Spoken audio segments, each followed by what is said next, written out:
Hi everyone, welcome back to the channel. In this video, I'm going to show you how to install WordPress with SiteGround hosting.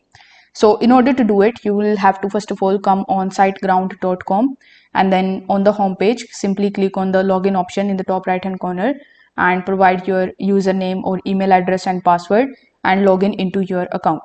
Now once you're successfully logged in, your SiteGround interface will look something like this, where by default you will be on the home page, but you need to select the websites and after that select the option of new website.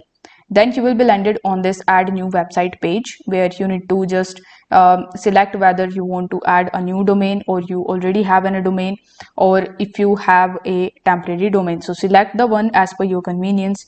Let's say you have selected the option of already have a domain, then it will show you start new website. So select this option and click on the select one. Then as soon as you click on the select option, underneath it you will see WordPress. So select WordPress and install it in your device. Then you need to click on the login in domain and it will redirect you in your WordPress admin panel, where you need to provide your login credentials and you can simply log in into your WordPress dashboard. If this video helped you out, consider subscribing to the channel and liking the video. Thanks for watching.